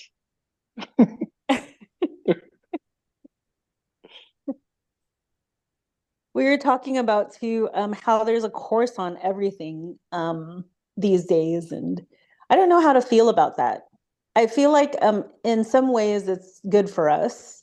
I've participated in workshops, parenting workshops to be specific, that helped me, but they were free.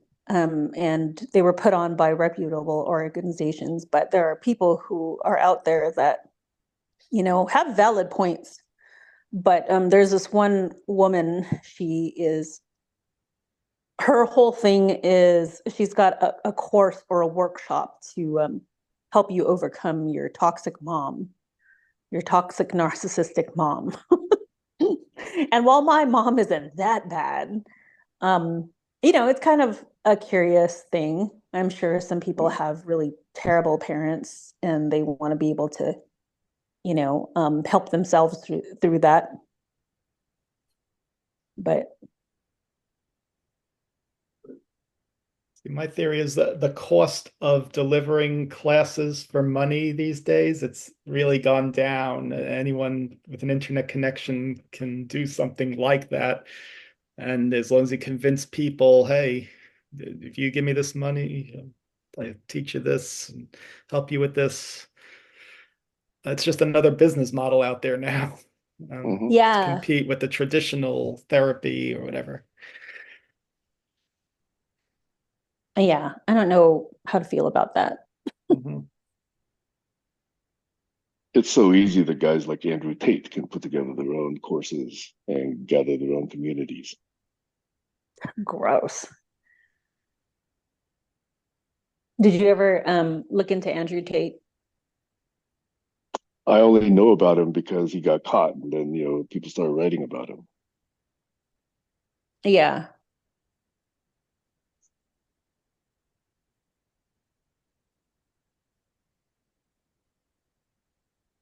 But I think the pickup world existed before he got there, and there were already a lot of materials online for that sort of thing.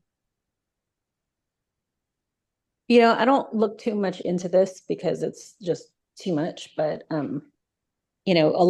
there is somebody saying that the reason why Trump won is because all of the, younger men voted for him. Everybody in their 30s came out, men specifically. That'll be disappointing. Yeah. I still think a detailed audit still needs to be done. Yeah.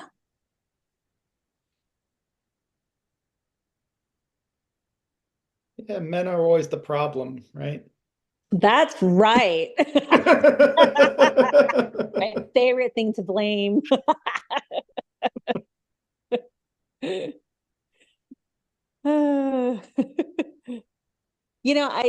I love men and I think we need each other. I just don't I just think there's a lot of growth that men have to do to catch up in society. And the first biggest thing is,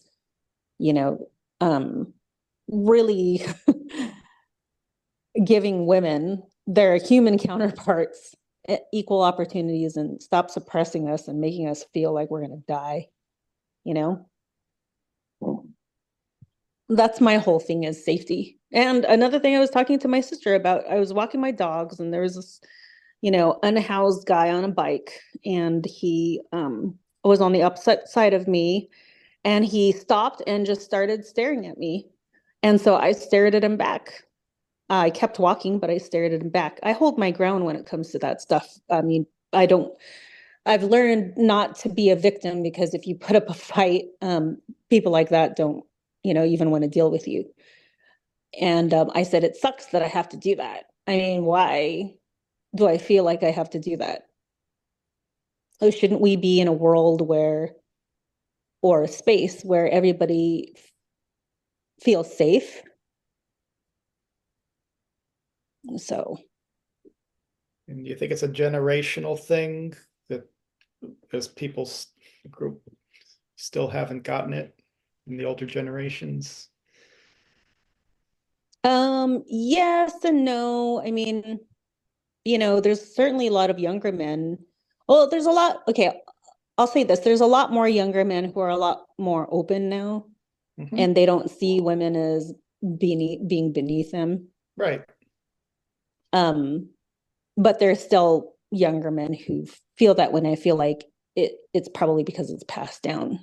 So yeah, I guess It, it would. it definitely is passed down. 'Cause I remember as a child a certain attitude that I detected among men, especially married men, and yeah, there's certain power dynamic that did get passed down. I mean, I've gotten over that, but I detected it very young. Yeah. And women weren't any better. Women kind of perpetuated that as well. I mean, Yeah, it we was were, the roles. Yeah, at the time, the '80s tried to change it, but not successfully. It was more later on, the 2000s and beyond, I think. yeah. I dare say even the pop culture kind of pushed us back around the 80s or the 90s, especially. Mhm. Yep. I mean, there was controversy, which I'm really happy that there is controversy, you know. So there was I think it was Cardi B and another um female rapper. Her name is Megan the Stallion. They were talking about the song. It's called WAP. Have you guys Yeah. That was heard not about that it? long No. ago, right? That was pretty recent. Yeah. So everybody was like, "Oh my gosh, this is so inappropriate." And everybody was talking about it.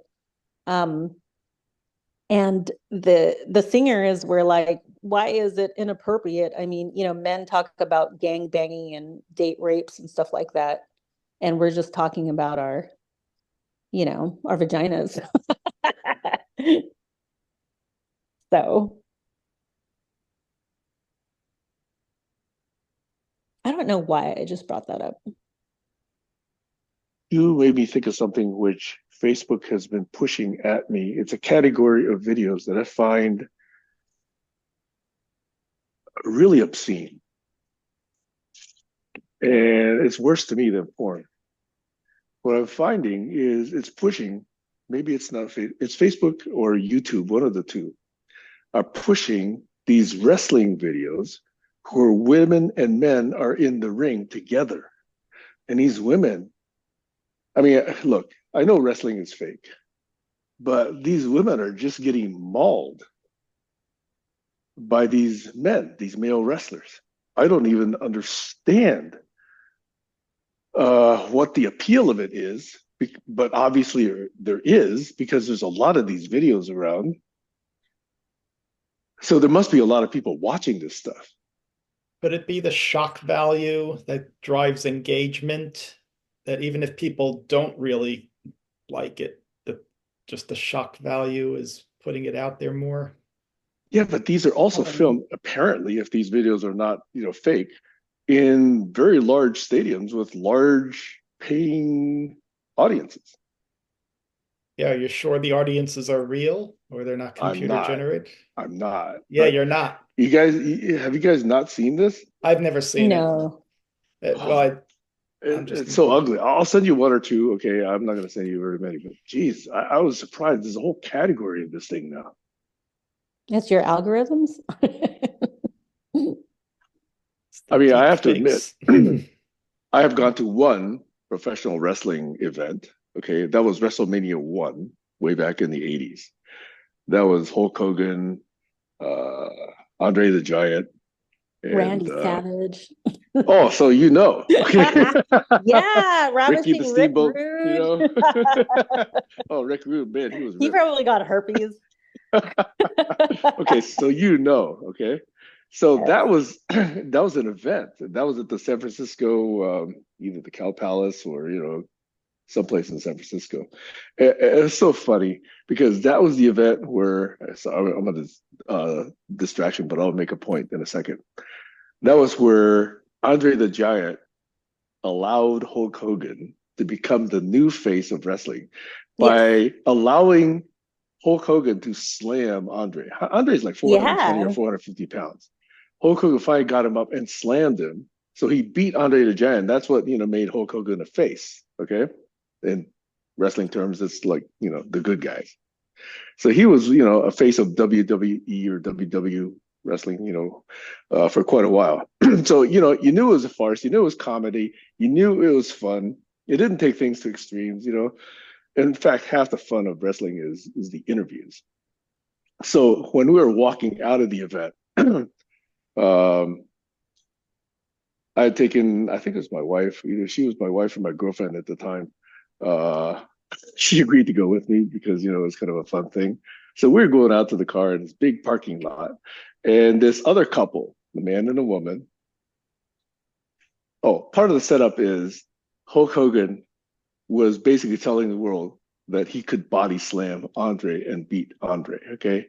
So there's some big prize, like $1 million or whatever. It's like, I bet I can beat Andre. I'm going to body slam him. So on the way out to the car, this other couple sees Dorothy and me, about the same age. We're both in our like late 20s or early 30s.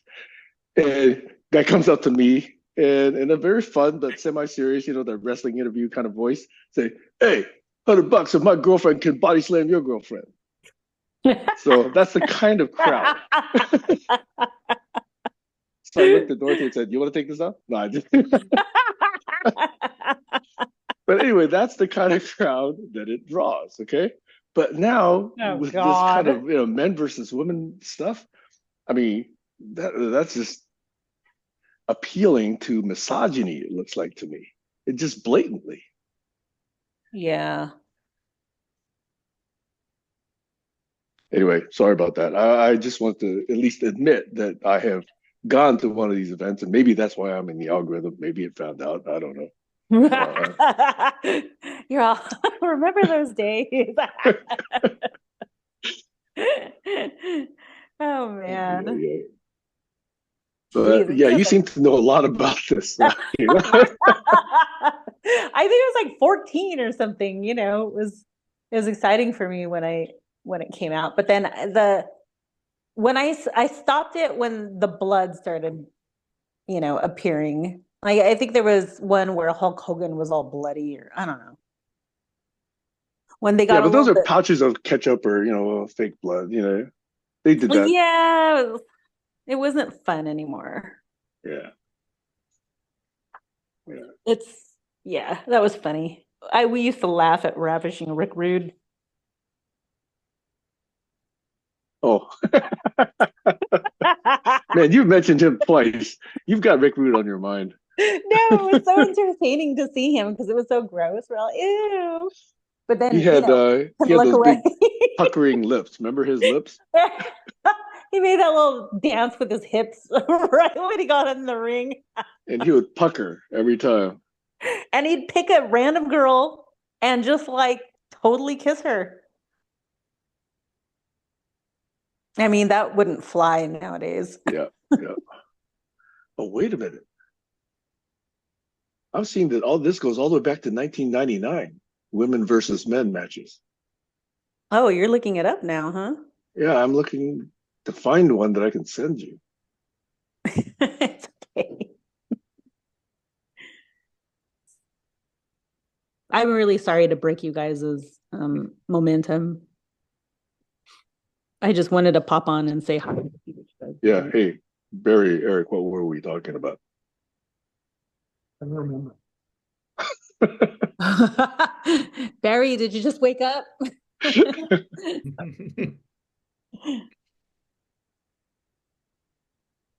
Well, guess what? Tomorrow I'm turning 50. Happy birthday. Congratulations. Mazel tov. Definitely. Half a century. I know, right? Half a century. I still feel like my brain is in my 20s, Obviously a little wiser, but aside from my body betraying me, I still feel kind of young. Probably a good thing.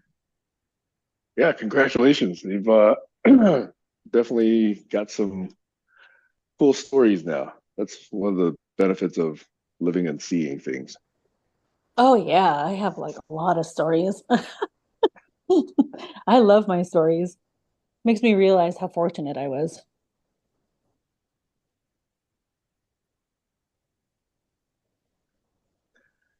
And you take these fancy vacations that I'm only envious of. I live vicariously through your postings. Oh, I've been living vicariously through my dance group. The Yeah, you younger, mentioned that they did go. Yeah. yeah,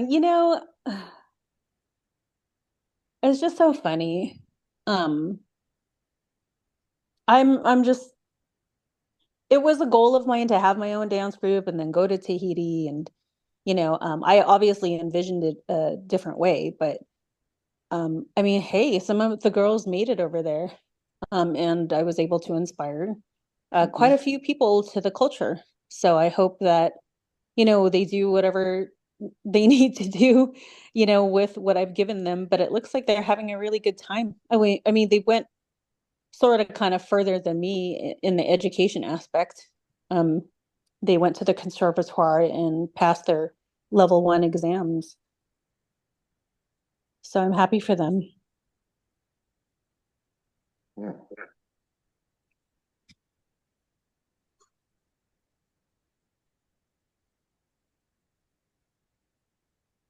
So are they still on this trip? There's still more places for them to go? They might be heading back right now if not, they are back. Hmm. I'm hoping they brought me some black pearls and some dresses. Mhm. That's what I was like, please. I want the Tahitian black pearls. Hmm. Yeah, I want to take my kids there still. It's just kind of expensive. Everything there is twice the price as it is here, and obviously Really? it's getting cheaper here. One of the people that I respect a lot, Doug Carmichael, spent some time in Bali. He lived there for a year or two.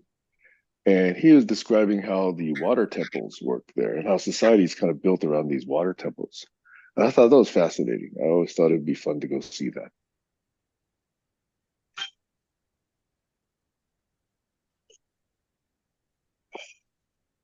I've heard him on some of Jerry's calls. Um, he actually wrote a book called Garden World. And it's a blog of his as well. Right. Yeah.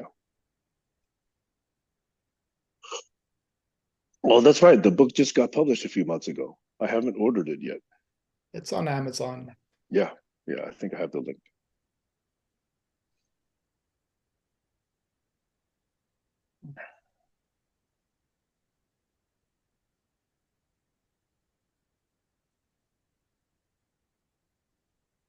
So, how are you going to celebrate tomorrow, Kayla? I'm probably just gonna stay home. Yeah. I just want lobster. That's all I want. Ooh, I just want pictures of your lobster. Yeah. I actually just remembered that there is a restaurant here. It's called Casa Bella, and it has a prefix menu Hmm. where you have an appetizer, an entree with 2 sides, and a dessert. And it starts at $39. Wow. And yeah, That's pretty and reasonable. it includes lobster, I think, for an additional cost. So I Oh, might okay. actually see if they do takeout. If not, I'll probably just go with my son. Yeah. And they have bottomless mimosas, I think, for like $4 or something. So if we end up going with the bottomless mimosas, I'm gonna have to take Hmm. a Uber or a Lyft there. Hmm. Casabella, you said, huh? Yeah. So hey, if you ever make it down this way, I'll take you there. Any of you. Wow. Okay. Now I've got more motivation. Yeah. I mean, I hate to say it, but you can't beat $39. Have you been to Fogo de Chao? Yes. I don't think that's $39 only. I think that's more, but that's another, I call it hot and cold running meat. Yeah, that's it's like 60, I think $65, but that's like all you could eat. Yeah. Um, and then it'll include their bar, and their bar Yeah. has a The salad fabulous. bar. Yes, it's beautiful. Yes. Have you had their grilled pineapple? Yes, I've had everything Ah. on their salad bar. I think that grilled pineapple there, that's where I got introduced to grilled pineapple. Yeah. So again, it's here in Yeah, Southern California if you guys yeah. want to. Eric, Barry, you guys know what we're talking about there? No. This is a Brazilian churrascaria. It's basically a barbecue. Mm. And the way they serve it up is, you get a table and these people with these big skewers of steak of, maybe 12 to 20 different kinds, uh, will come by your table and just slice off as much as you want. And anytime your plate is empty, they come by and slice off more meat for you. And you get to say, I want the tri-tip, I don't want the pork, I want the chicken, I don't want the this, I don't want the that, I want that, fillet, and just as much as you want. That's what their style of barbecue is. That's what Kayla and I just been talking about. Yeah, It's that'll it's give all you. kebabs, right? Kebabs, right? Well, they're cooked on skewers, but they slice them Okay. off because they're big hunks of meat. They're like Yeah, okay. multi-pound hunks of meat. They're not, like cubed. Okay, got it. Yeah. Yeah, yeah. Yeah, if you want your gout to flare up, go with For some reason, I'm thinking of the Flintstones. You get a big hunk of Brontosaurus. Yeah. Oh, Imagine that hunk of brontosaurus being sliced off, by the Yeah, right. by the slice. Okay, got it.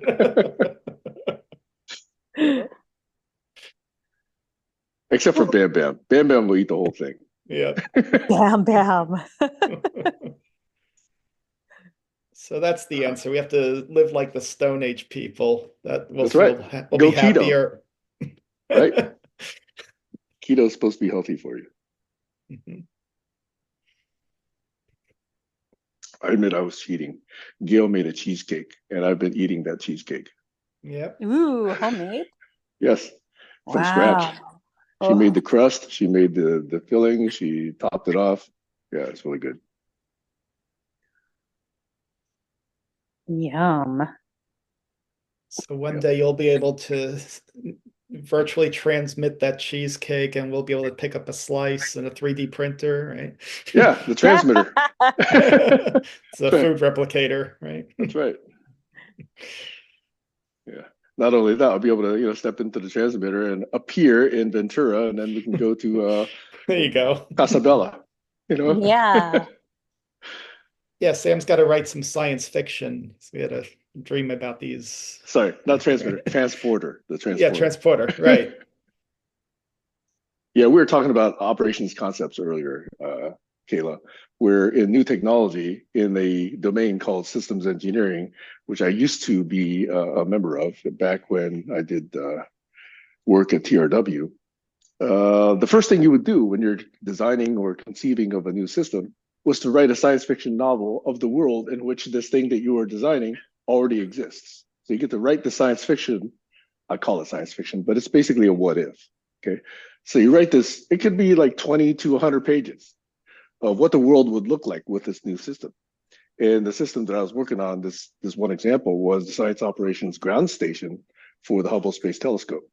That's how old I am.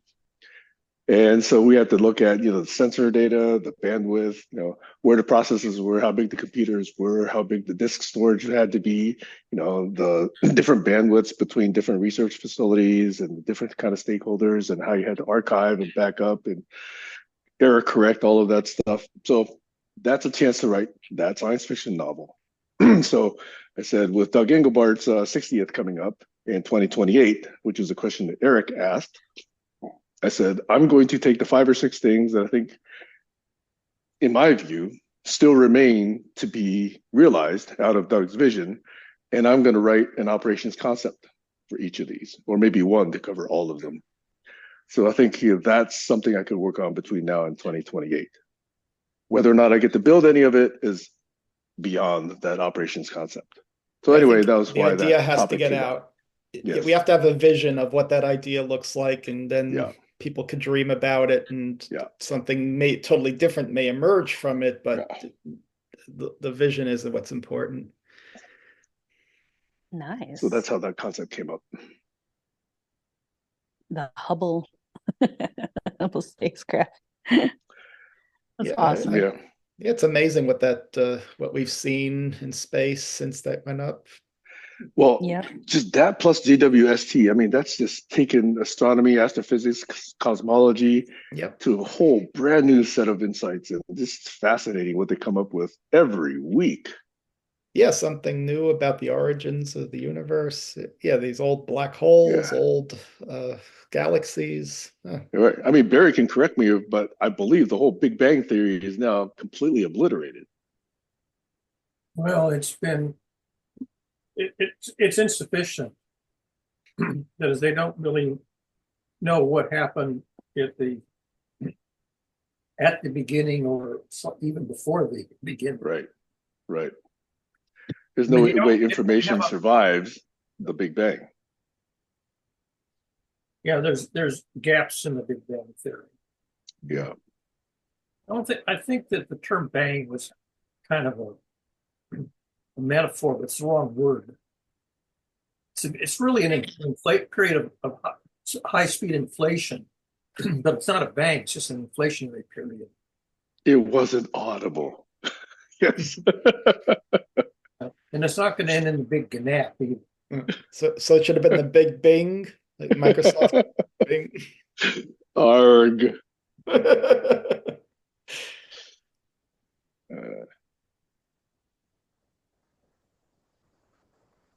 Well, I better go and take a shower finally. Yeah, it's after 10. Jesus. I know, right? Turns Happy out birthday. it's not raining. Yeah, the weather's good today. How is it down in California? It's nice. You know, it's beautiful. There's blue skies, and I think it's an easy 60 degrees right now. So, Cool. yeah. Well, congratulations. I wish you were up here to celebrate. I know, me too. Yep. Well, soon, one of these days. Well, come check out the real estate. You got it. Because All right. I did mention to my family that I'm seriously considering leaving the country now. So my family's on notice. Oh, really? Yes. Are they gonna take one of your houses? I offered. Nobody's, stepped forward yet. What? That's crazy.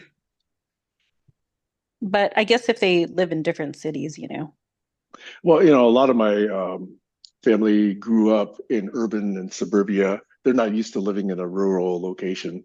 So they're used to their Starbucks, their Pilates studios, their baseball fields, their soccer fields, their tennis courts. That's what they're used to. Okay. I mean, sorry.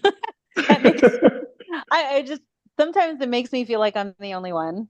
I mean, it's nice to hear that you've got majority of your family are like that too. Oh yeah, yeah. Many of them are like that. In fact, we had this I'll tell you about one cousin-in-law, because every 4 years we try and have a family reunion, extended family. We give from 40 to 50 people to attend, on my dad's side. And one of my cousins' one of my cousins had a wife, not one of his wives. One of my cousins has a wife who, after we went to Monterey one year and we rented out an entire dorm at a super, super high-end high school. It's basically a private high school where tuition costs like $60,000 or $70,000 a year. So it's pretty ritzy. It's in Monterey. It's a 17-mile drive. So they have really, cool facilities. But each dorm room did not have its own bathroom. You had to go down the hall to get to the bathroom or the shower. And my cousin's wife said, no, she prefers to stay in a Hilton or she prefers to stay in a Marriott. She doesn't like this dorm style living. And I thought, geez, man, I didn't think that someone could express a thought like that. That just sounds like so much privilege, so much first world problem. Anyway, so sorry, maybe I went too extreme there. No. Not unfamiliar, trust me. All right, sorry. I've been talking too much today. Maybe I had too much caffeine. Yeah. Caffeine. Careful. Max headroom. Yeah. All right, I better shut up now. All right, Hey, well, good seeing you, everybody. yeah, good seeing you guys. Till next time. Okay, Bye for now. bye. Bye.